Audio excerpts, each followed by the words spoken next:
الحمد لله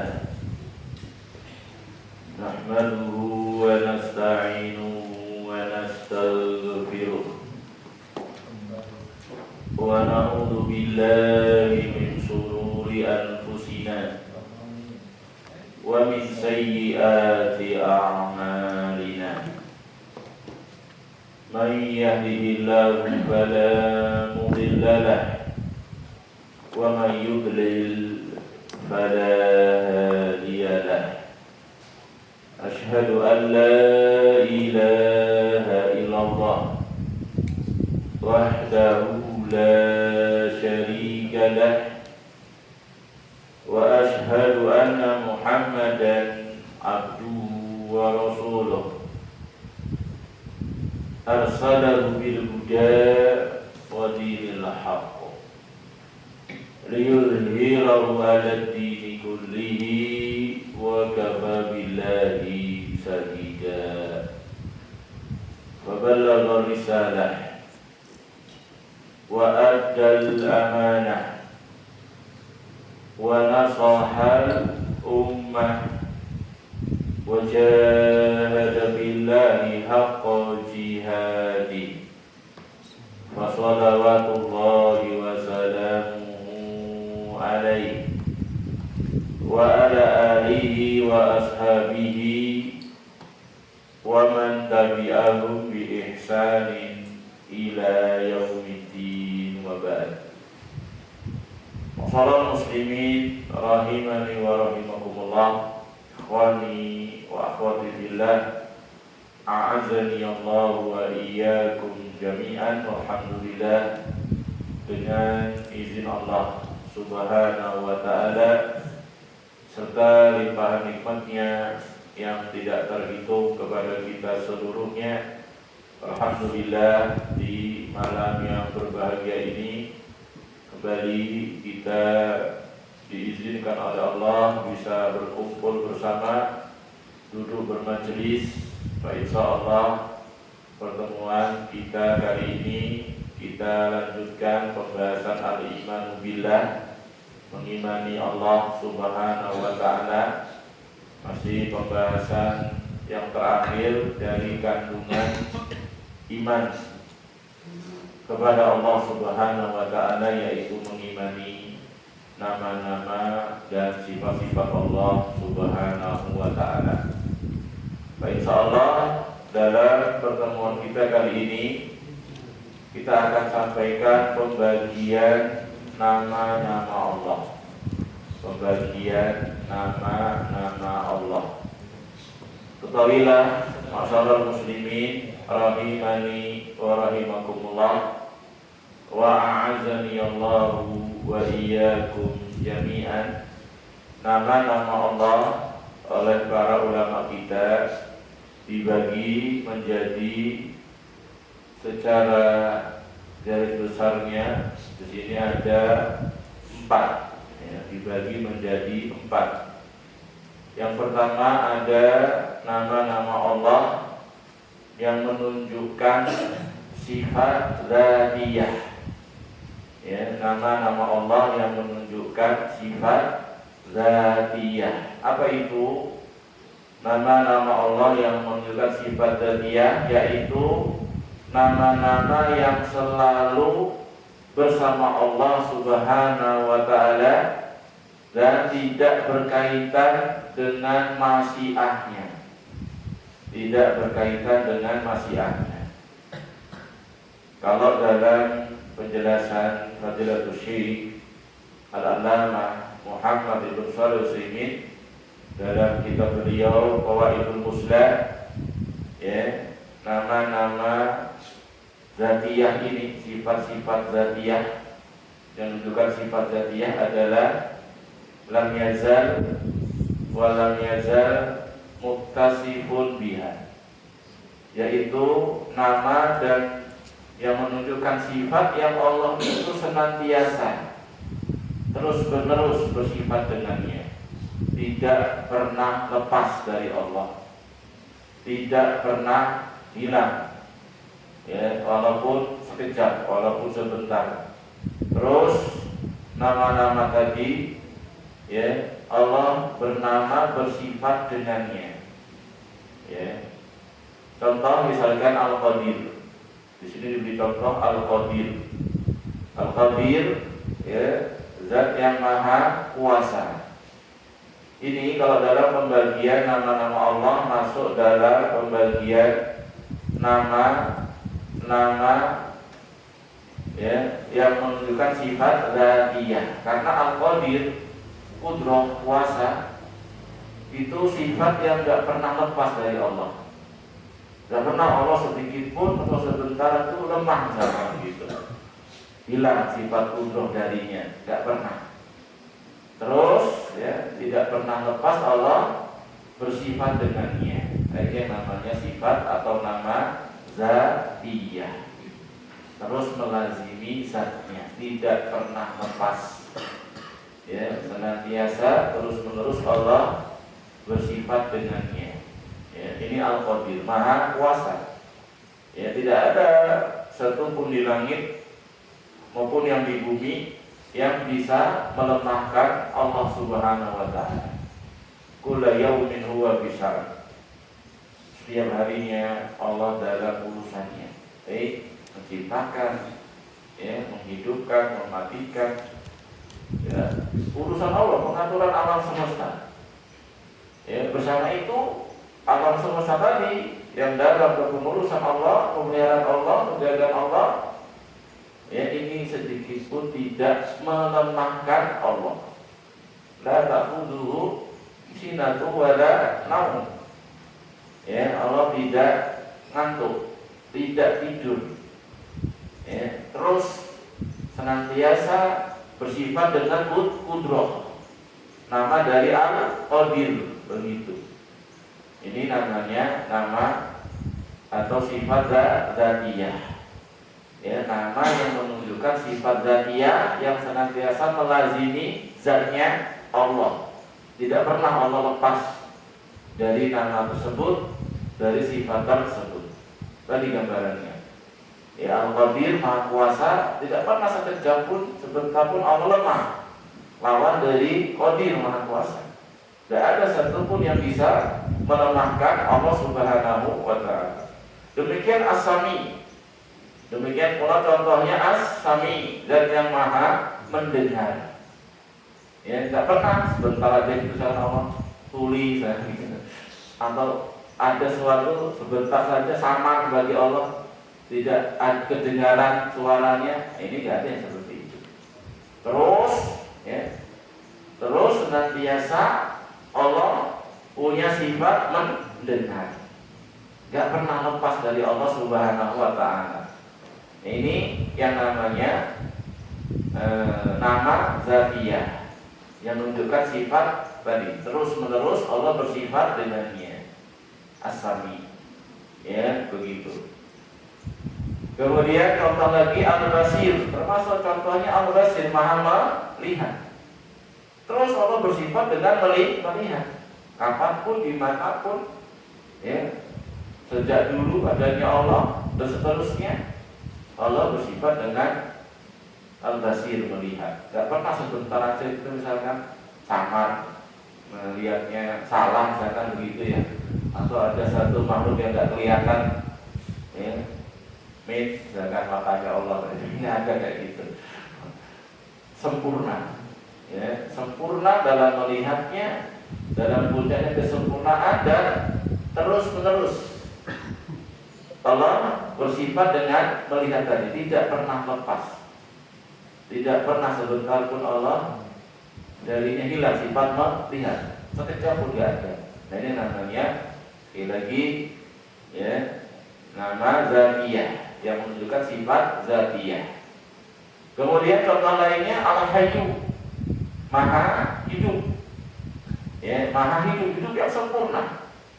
Tidak ada sebentar saja misalkan hilang sifat hayat bagi Allah. Ya, tidak pernah, terus hidup, hayyun la yamut, hidup tidak pernah mati. Kalau kita hidup, cuma hidup kita dilintasi kematian, hidup kita dilintasi kelemahan, ya, banyak cacat, banyak keliru, banyak kurang dalam kehidupan kita. Kalau Allah, ya, Al-Hayyu, namanya Maha Hidup. Al-Hayat itu sifatnya kehidupan, Allah punya kehidupan. Sifat hidupnya Allah tadi lam yazal wa la yazal yattasifun biha, terus tidak pernah lepas dari Allah Subhanahu wa taala. Allah bersifat dengannya, tidak berkaitan dengan masyiahnya, tidak berkaitan dengan kehendak Allah.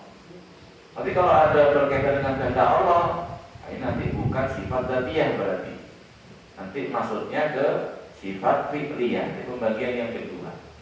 Insya'a fa'alaha wa insya'a lam yaf'alha.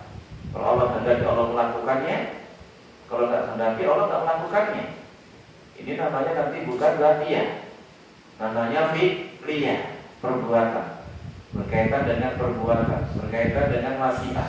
Itu yang nomor 2. Nama-nama yang fi'liyah, menunjukkan sifat yang berkaitan dengan masyiah, dengan kehendak. Nanti kita bahas. Ya, demikian Al-Qawi, Maha Kuat, Al-Aziz, Maha Perkasa, Al-Alim, Maha Berilmu, dan seterusnya. Dan seterusnya. Ya, kalau Allah senantiasa bersifat dengan sifat tersebut, dan dari sifat ini ada namanya, maka itu nama dan sifat tadi masuk dalam kategori nama dan sifat dzatiyah. Zat senantiasa menyertai, membersamai zatnya Allah, tidak pernah lepas dari Allah sedikit pun. Ya, Al-Alim, terus senantiasa Allah berilmu, tidak pernah sebentar aja gitu lupa atau sebentar aja bodoh, nggak ada yang kayak gitu. Nggak dilintasi lupa ilmunya, nggak dilintasi bodoh. Terus senantiasa Allah bersifat dengannya dimanapun, kapanpun. Tidak ada satupun yang sama dari Allah Subhanahu wa ta'ala. Ini pembagian yang pertama. Pembagian yang kedua, seperti sudah kita isyaratkan tadi, yaitu nama-nama yang menunjukkan sifat fi'liyah. Nama-nama yang menunjukkan sifat fi'liyah, yaitu perbuatan. Ini berkaitan dengan masyiah. Nama-nama yang berkaitan dengan masyiah, kehendak Allah Subhanahu wa ta'ala. Insya'a fa'alaha, kalau Allah tadi Allah melakukannya dari sifat tadi. Wa insya'a lam yaf'alha, kalau Allah kehendaki Allah tidak melakukannya. Contoh Al-Ghafur. Al-Ghafur, apa arti Al-Ghafur? Maha mengampuni. Ada hamba-hambanya yang Allah ampuni. Tapi ada hamba itu bisa jadi tidak Allah ampuni. Di sini jelas Allah tidak senantiasa bersifat dengannya. Ya, kalau Allah kehendaki Allah ampuni. Kalau Allah kehendaki Allah azab, Allah siksa, Allah ampuni. Bersama Allah. Dan sedikit pun Allah tidak pernah mendolimi hamba-hambanya. Ini kalau ada hamba yang salah, yang keliru, diazab, itu bukan dolim. Itulah keadilan Allah. Adil itu diberikan sesuai haknya. Kalau berbuat baik ya dapat pahala, ya dapat ganjaran kebaikan. Kalau berbuat salah dihukum, itu namanya adil. Ya, makanya dijelaskan oleh para ulama kita itu kalau mohon kepada Allah, mohon untuk dimuamali oleh Allah itu bukan dengan keadilan. Karena kalau keadilan kita salah dihukum, itu adil. Ya, kita mohon kepada Allah itu dimuamali dengan apa? Dengan rahmat, dengan rahmatnya. Kalau salah dimaafkan. Gitu. Kalau berbuat baik ya dikasih bonus banyak, pahala yang banyak. Kalau keliru dimaafkan. Ini, ya. Jadi kita mohon kepada Allah untuk merahmati kita, untuk menyayangi kita, untuk memuamali kita dengan fadilahnya, karunia-nya. Begitu. Bukan dengan keadilan. Karena kalau keadilan salah dihukum itu namanya adil. Gitu. Tapi kita inginnya apa? Kalau kita salah keliru dimaafkan. diampuni, yang dihapus, gak dihukum, gak disiksa. Ini namanya bifadlihi, dengan rahmat Allah, dengan fadilah, dengan ampunannya. Begitu. Ya, jadi Al-Ghafur mengampuni kan tidak terus Allah bersifat dengannya kan ya. Nah, Allah senantiasa memiliki nama Al-Ghafur, gak pernah lepas, nama pengampun. Tapi ketika akan berkaitan seorang hamba, itu terserah Allah. Insya'a ghafarallahu, kalau Allah kehendaki ketika hamba salah diampuni, gak dihukum, insya'a adzabahu. Kalau Allah kehendaki Allah azab. Nah, ketika berkaitan itu nama dengan sifat yang berkaitan dengan perbuatan, dengan masyiah, nah ini namanya fi'liyah. Ya, fi'liyah. Demikian at-tawwab, sama at-tawwab menerima taubat. Ya, ada hamba-hamba bertobat kepada Allah secara zahir. Ya, banyak hamba bertobat, astagfirullah wa atubu ilaihi. Kan? Astagfirullah istighfar al-ghafur wa atubu ilaihi taubat, at-tawwab nama Allah. Tapi apa semua hamba diampuni? Apa semua hamba diterima taubatnya? Jawabannya tidak.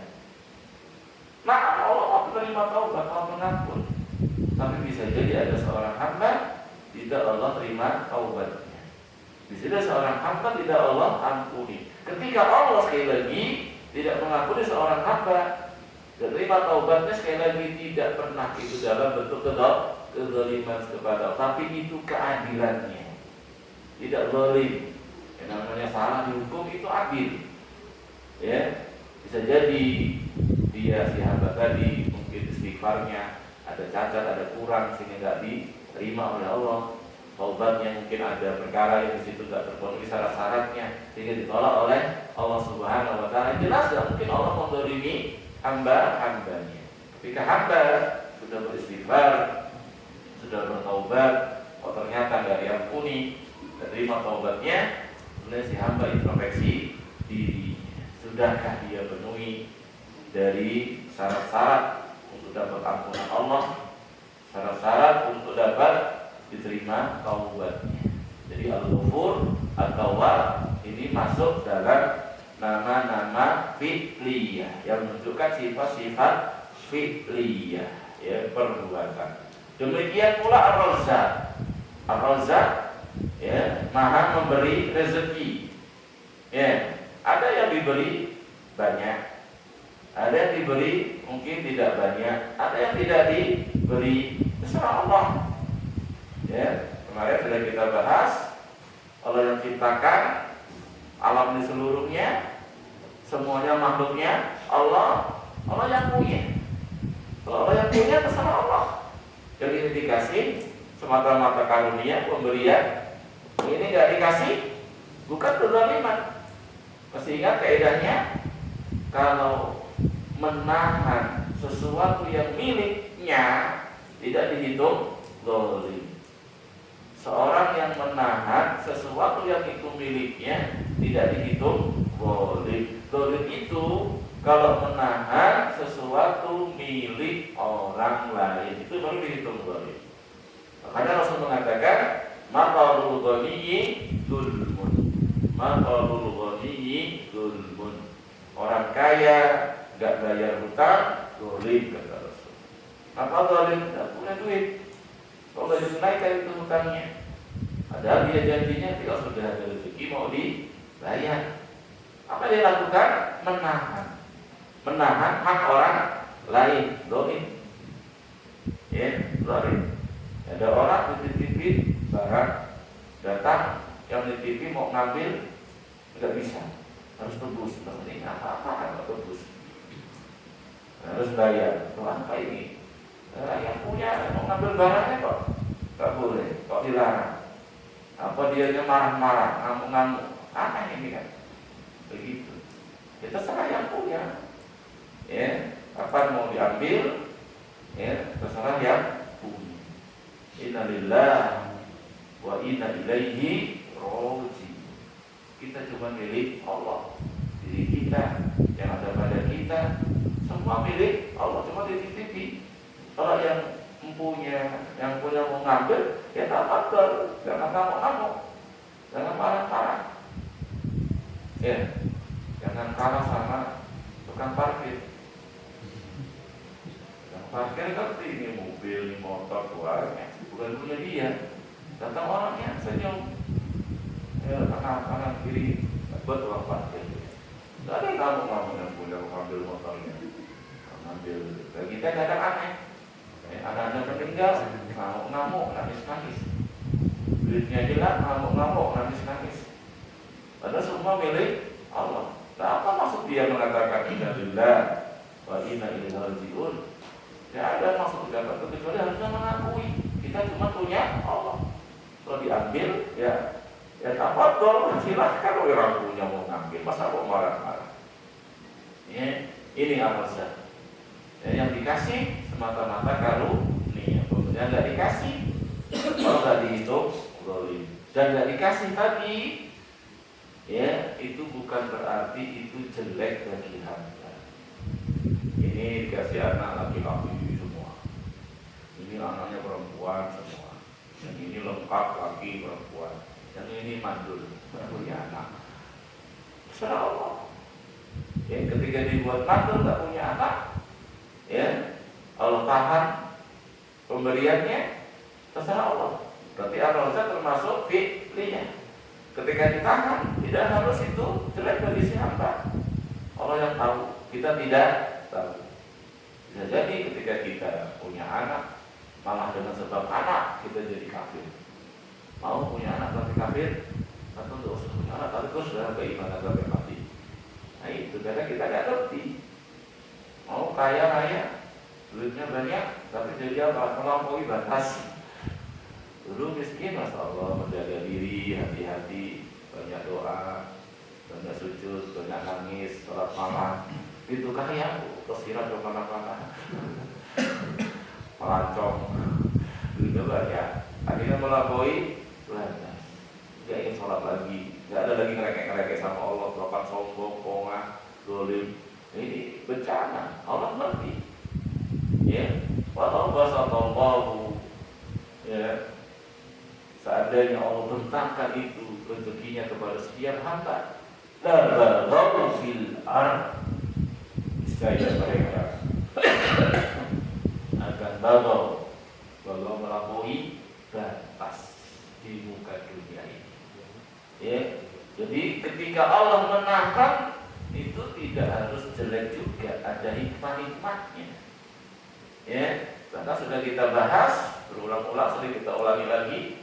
Hidayah seorang kafir, musyrik, ahli bid'ah, maksiat, apa toh ini pasal poinnya? Tidak Allah beri hidayah. Baik itu hidayah mengenali kebenaran atau hidayah mengenali keburukan. Ada hidayah mengenali kebenaran plus melakukannya, jadi double hidayahnya. Ada mengenali keburukan plus menjauhinya. Karena cuma kenal kok, tapi tetap nggak mengamalkan yang benar. Tetap pasti terjatuh dalam penyimpangan. Coba hidayahnya hidayah ngerti toh, tapi nggak mengamalkan. Ya ini semua terserah Allah. Karena hidayah milik Allah. Kalau Allah tahan dari seorang hamba, bukan berarti Allah zalim. Ya, jika Allah menahan hidayah dan kita ngerti hidayah itu milik Allah, maka apa? Allah tidak dihitung zalim. Kalau Allah dibilang zalim, terus kita sampaikan, antum semua yang di sini zalim sama saya.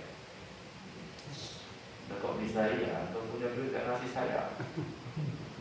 Zalim semua ya. Ya. Mau antum tak bilang zalim? Ya, tak mau. Maka kok dibilang zalim? Duit saya kok. Saya tahan milik saya, nggak dihitung zalim.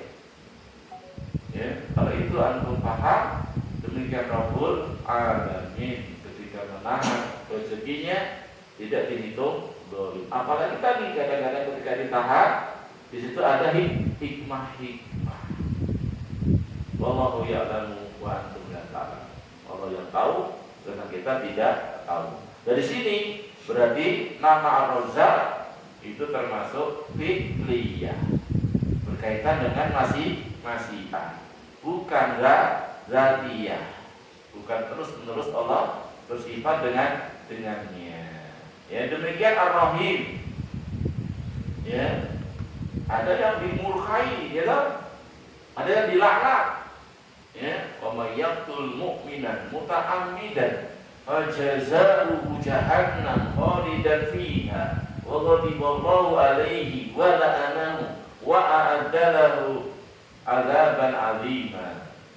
Siapa yang membunuh seorang mukmin dengan sengaja, wa may yaqtul mu'minan muta'ammidan fajazaohu jahannam, kata Allah, balasannya neraka jahannam, khalidan fiha, kekal lama di dalamnya, wa ghadiballahu alaihi, Allah marah kepadanya, wa la'anahu, Allah laknat, wa a'adda lahu 'adzaban 'azima, maksud dia akan bagi dia azab yang berlimpah.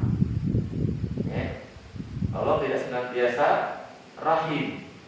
Ada hamba yang Allah murkai, Allah laknat, bahkan Allah kutuk jadi kera dan babi, sebagaimana sebagian orang-orang Yahudi ketika melanggar aturan Allah mengail ikan di hari Sabtu. Demikian al-afu, ya, Allahumma innaka afuwun, nama Allah, sifatnya pemaaf. Ada yang tidak dimaafkan.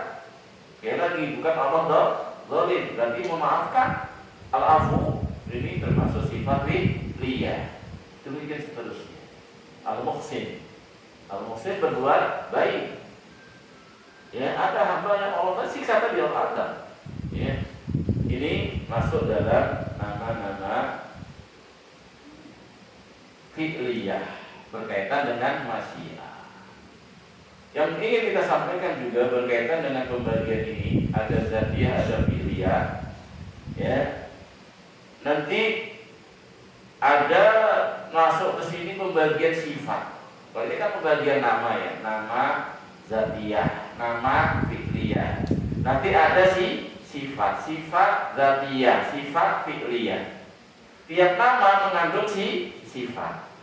Ya. Jadi kalau tidak dari nama tadi ada nama zatiyah, ada nama fi'liyah. Nama zatiyah yang menunjukkan sifat-sifat yang terus menerus. Allah bersifat dengannya, tidak pernah lepas. Nama fi'liyah yang berkaitan dengan masyiah, dengan kehendaknya. Insya'a fa'alaha wa insya'a lam yaf'alha. Kalau Allah kehendaki Allah melakukannya, kalau Allah kehendaki Allah tidak melakukannya. Berkaitan dengan masyiah ini nama-nama fi'liyah. Nanti ada juga sifat juga terbagi dua, sama. Ada sifat-sifat dzatiyah, ada sifat-sifat fi'liyah. Yang ingin saya tekankan di sini, kalau tiap nama mesti mengandung sifat, tapi belum tentu satu sifat diambil darinya nama. Ya, belum tentu satu sifat diambil daripadanya nama. Allah punya sifat tertawa, tersenyum, ya apa enggak? Ya, Allah tertawa, Allah tersenyum. Lihat dua orang bunuh-bunuhan, dua-duanya masuk surga. Bunuh-bunuh masuk surga, iya. Yang pertama, orang yang berjihad, dia dibunuh, masuk surga, disahid. Yang bunuh masuk Islam, berjihad juga dibunuh. Ini bahasanya dua-duanya bunuhan, tapi dua-duanya masuk surga. Ada dua-duanya masuk neraka. Ya, dua-duanya masuk neraka. Sampai sahabat heran, ya Rasul, kalau yang membunuh iyalah masuk neraka, yang dibunuh loh kok masuk neraka juga. Kata Rasul, ini dua orang sudah saling menghunus pedang. Ya, cuma yang satunya kalah, keduluan dibunuh. Soalnya dia kedua dia akan membunuh juga. Makanya dua-duanya masuk neraka karena sudah punya azam, tekad kuat, bahkan sudah berusaha membunuh. Cuma yang satu kesampaian, yang satu tidak kesampaian. Yang tidak kesampaian tetap dihukumi melakukan, sudah bekerja, sudah berusaha. Ya. Ini sifat. ya, sifat. Tapi nggak ada nama Allah itu ad-dohik misalnya. Apa ad-dohik? Dohikun, yang tertawa, yang maha tertawa, nggak ada maha tertawa. Tapi kalau sifat tersenyum, tertawa ada. Itu sifat turun. Allah ke sifat turun nggak punya. Ya, ketiga sepertiga malam terakhir yang Rabbuna ila sama'i dunia. Allah turun ya ke langit dunia ketika sepertiga malam terakhir. Sumayakul, kemudian Allah mengatakan, man yad'uni fa astajiba lahu, siapa yang berdoa kepadaku di waktu ini akan aku kabulkan. Man yad'uni fa astajiba lahu, siapa yang berdoa meminta, akan aku beri. Man yastaghfiru li fa'aghfiru lahu, siapa yang mengampun akan aku ampuni. Allah punya sifat turun, nuzul, sifat nuzul. Tapi tidak ada nama Allah an-nazil, yang turun. Ya. Setiap nama mesti mengandung sifat, tetapi tidak setiap sifat diambil daripadanya nama. Allah punya sifat bicara, ya apa enggak? Bahkan Allah Musa taklima, Allah berbicara kepada Musa. Tapi tidak ada nama Allah al-mutakallim. Takallama yatakallamu takalluman mutakallimun, yang sifat ilmiah, yang maha bicara. Tidak ada dalam Quran, dalam hadis. Tapi orang punya sifat bicara, tapi tidak ada nama Allah al-mutakallim. Ya, ini juga perlu kita sampaikan. Sebagaimana nama dibagi dua, ada dzatiyah, ada fi'liyah, demikian pula sifat. Cuma kalau nama tadi pembahasannya, nama itu menunjukkan sifat apa? Nanti Allah mengandung sifat. Kalau nama itu menunjukkan sifat yang dzatiyah, berarti nama dzatiyah. Kalau nama itu menunjukkan sifat yang fi'liyah, berarti sifat nama fi'liyah. Tapi pembahasan sifat sendiri ada. Mengapa saya sendirikan di sini? Bagaimana kalau Allah mendirikan? Karena tidak setiap sifat diambil daripadanya nama. Allah punya sifat mencintai, ya kan? Allah juga punya sifat benci, ya kan? Ada satu kaum Allah cintai, ada satu kaum Allah benci, bahkan Allah marah, murka kepadanya, bahkan Allah adab, Allah siksa. Ya, Allah punya sifat mencintai, tapi tidak ada nama Allah al-muhibbu misalnya. Ahabba yuhibbu ihbaban, muhibbun muhabbun, ahibba la tuhibba muhabbun. Kalau belajar sorot, ambil isim fa'il ya. Nama Allah muhibbun, kasih nama anak Abdul Muhibbi. Tidak boleh. Sudah kita bahas, nama dan sifat itu harus berdasarkan dalil. Tidak boleh menetapkan satu nama bagi Allah, satu sifat bagi Allah dengan dalil Quran dan hadis. Gak ada tempat untuk beristihad. Ya. Kemudian tadi, setiap nama mesti mengandung sifat, tetapi tidak setiap sifat diambil daripadanya nama. Berarti banyakkan nama, banyakkan sifat.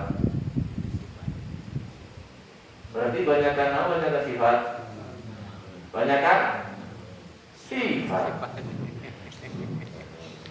Tiap nama mengandung sifat, tetapi tidak setiap sifat diambil daripadanya nama. Banyakkan nama, banyakkan sifat.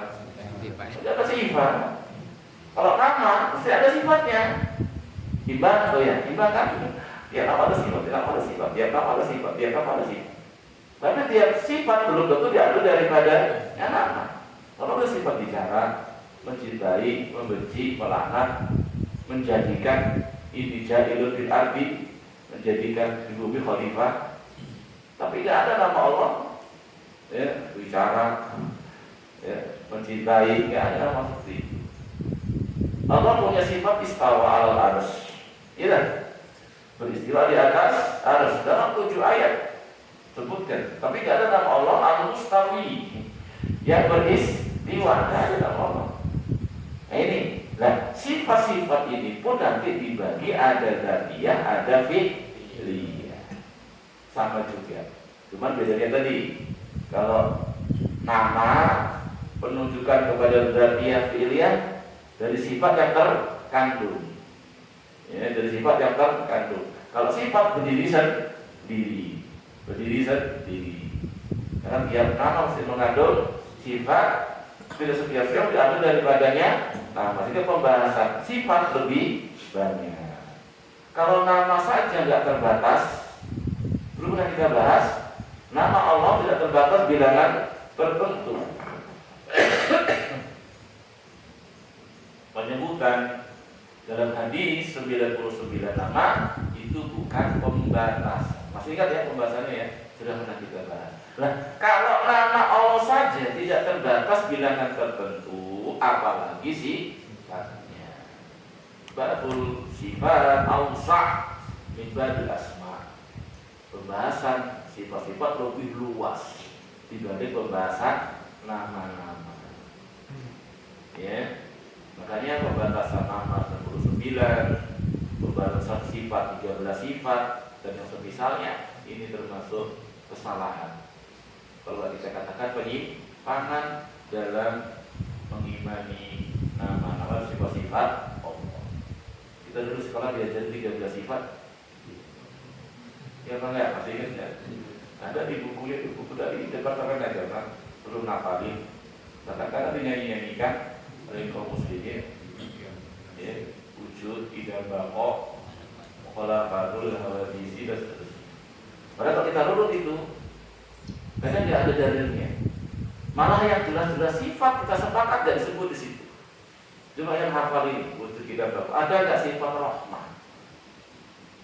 Ya ada wujud, idam, bako, mukhalafadul, hawadisi, yang mengukupi nafsihi, wadaninya, udroh, irodah. Taman, basar, kalam, muridan, sami'an, qadiron. Mana rahmat? Oh ada nama rahmat, orang ini masih pada apa tidak ada? Ini kan ajaib. Dari mana datang akidah ini? Kalau ini memang benar-benar dari Abu Asy'ari, kalau memang ini benar-benar dari Abu Asy'ari, berarti beliau dia nyimpang. Kenapa kalau kita berat bilang dia nyimpang? Jangan tertutupi dengan fanatik kepada guru, kepada ustaz, kepada tokoh. Kebenaran tidak diukur dengan guru, dengan ustaz, dengan tokoh. Ya, Abul Hasan Asy'ari itu dulunya Mu'tazilah. Dia itu anak tinggal mati bapaknya, anak yatim. Kayak kasihan, dinikahi ibunya oleh tokoh Mu'tazilah, Al-Jubai namanya. Padahal Abu Hasan ini cerdas, jenius. Nah dia dididik, ditarbiyah sama bapak tirinya ini di atas akidah Mu'tazilah.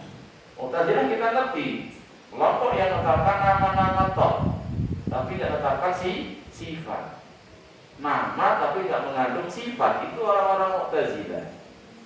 Nah dia tumbuh kembang 40 tahun di atas mazhab Mu'tazilah. Tapi dia ini cerdas, pintar, sering debat sama bapaknya sendiri. Bahkan sampai bapaknya nggak bisa jawab, diam dengan pertanyaan-pertanyaan dari Abu Hasan itu. Cerdas, pintar ya. Apa kok ini ditetapkan sebagai sifat? Kenapa ini tidak ditetapkan sebagai sifat? Kan begitu. Nolak sebagian, tetapkan sebagian. Dibawakan alasan ke bapaknya, dibantah sama beliau. Saya akan harus diterapkan dan seterusnya. Sering ribut. Sampai akhirnya Allah beri hidayah, dia menyatakan keluar dari mazhab keyakinan Mu'tazilah. Dia berkhutbah di Kufah, dia katakan aku lepaskan itu akidah Mu'tazilah sebagaimana aku melepaskan jubahku ini, mantelku ini, buka dibuat. Nah dalam perjalanan inilah kemudian muncul pemahaman Asy'ariyah. Sudah lebih mendekati kepada sunnah karena sudah lebih banyak tetapkan sifat-sifat. Kalau Mu'tazilah katakan sifat belas, tapi sudah tahu sifat-sifat. Cuma tadi metodenya masih sama, metode akar. Istilahnya filsafat kalau bahasanya itu, lalu kalam. Ini kan apa ini? Ini penyakit orang-orang Yunani, ya. Filsafat kan orang-orang Barat, orang-orang kafir. Karena mereka tidak punya sumber hukum yang jelas, Quran dan hadis tidak ada mereka. Sementara Taurat Injil itu sudah diubah-ubah, sudah nggak bisa jadikan pegangan. Makanya mereka kembali kepada akal. Wajar kalau mereka seperti itu. Dan kita apa kok kembali kepada akal waktu itu sudah dicukupi dengan Quran? Jangan Allah jaga. Bahkan hadisnya pun Allah jaga. Beda dengan Taurat dengan Injil. Dan apa kita yang Muslim malah ikut-ikutan mereka pakai akal? Kalau mereka pakai akal, karena mereka apa? Tidak menjumpai kecukupan dalam kitab-kitab mereka. Itu sudah pernah kita bahas bagaimana penyimpangan Taurat dan Injil tidak terjaga. Sehingga muncul tadi semua pakai akal. Ya, dan itu merasuk ke tubuh kaum muslimin, sebagiannya ikut-ikutan menuhankan akal. Itu namanya fitnah filsafat. Jadi filsafat itu bicara usuluddin, pokok-pokok agama, masalah akhirat bahkan goib pakai akal. Itu dia namanya filsafat. Antum mau kasih nama apa terserah, yang penting kayak gini sesat gitu. Antum kenal sifatnya. Kok bicara pakai akal terus? Kalau nggak masuk akal dia nggak terima, dia ngeyel, dia nolak. Ini kamu kena penyakit filsafat, kalau kamu nggak kenal filsafat.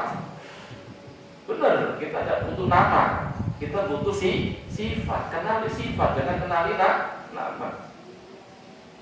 Ya, filsafat itu ya berbicara agama, bahkan pokok-pokoknya, masalah keimanan, masalah Allah tadi, nama sifatnya, masalah hari akhir, ya.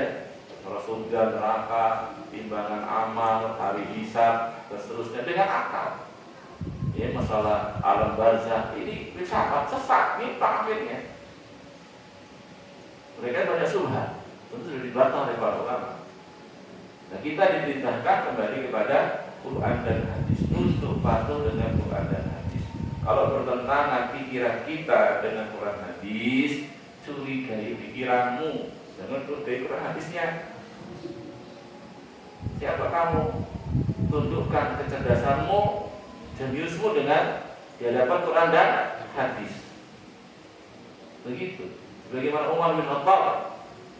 Ya, secara akalnya apa ini kok majalah dicium-cium? Tidak masuk akal itu. Kok majalah dicium-cium ini apa? Ketika dia mau jelaskan, wallahi inilah a'lamu annaka hajarun. Iya jelas, aku ngerti kamu cuma batu. Kata Umar itu. Walaula anni ra'aitu Rasulullah yuqabbilu ma qabbaltu. Seandainya aku nggak lihat Rasul itu nyium-nyium kamu, nggak tak cium kamu. Nggak masuk akal, cuma dia kalahkan akalnya. Rasul cium, ikut cium. Begitu dulu para sahabat. Rasulullah copot semua saudara mereka. Nanti perkaranya mati, penjelasan yang jelas masuk copot. Rasul cium, begitu mereka beragama. Ya, akalnya, perasaannya tunduk dengan wahyu. Apa yang datang dari Allah dan Rasulnya, begitu, tidak ngeyel, tidak dibantah. Ya, ini Abul Hasan. Dan di tengah-tengah perjalanannya dari Mu'tazilah tadi, itulah muncul pemahaman Asy'ariyah. Dan ini yang banyak kaum muslimin ikuti, ya, termasuk di negeri kita. Bahkan ada sebagian bahkan itu tersebar di media sosial. Ya, kalau fikihnya Imam Syafi'i, akidahnya Asy'ari. Itu kenapa nggak Syafi'i semua? Memang Syafi'i itu Asy'ari. Syafi'i itu harus sunnah. Dan Rasul asli sebagaimana para sahabat. Kenapa kok dipilah-pilih kayak gini? Ini dia subhat, ini dia kerancuan pemahaman. Ya, kalau kita semuanya, para imam kita muliakan, kita ikuti. Selama omongannya, madhabnya ada dalilnya, diperkuat dengan kita ikuti. Kita tidak terikat dengan madhab, dengan pemahaman tertentu. Kita kembali kepada Quran dan hadis, diikat diri dengan pemahaman Rasul dan sahabatnya. Apa nggak boleh bermadhab? Boleh. Tapi jangan jadikan madhab sebagai patokan kebenaran. Sekedar belajar di Quran dan hadis dengan metode yang ditempuh oleh para imam-imam madhab tersebut. Tapi tidak jadikan itu sebagai kebenaran mutlak. Ini, nah di akhir hidupnya beliau ini taubat dari pemahaman Asy'ariyah, kembali ke pengakuan Ahlus Sunnah. Cuma ini taubatnya banyak yang tidak ngerti, bahkan sebagai mengingkari. Ya, beliau punya kitab risalah namanya Maqalah Islamiyah, Al-Maqalah Islamiyah sama Al-Ibanah. Di Ushul Diyanah ini dua kitab Al-Mas'ari menunjukkan beliau kembali kepada madhab salaf dalam masalah asma wa sifat. Sayang, ya, orang ikutinya ketika di tengah-tengah tadi. Ya. Dan ini pembahasan ya cukup panjang ini ya. Kalau mau dibahas, seperti itu ringkasannya. Ya. Baik, ini sudah Isa, ada dulu nih.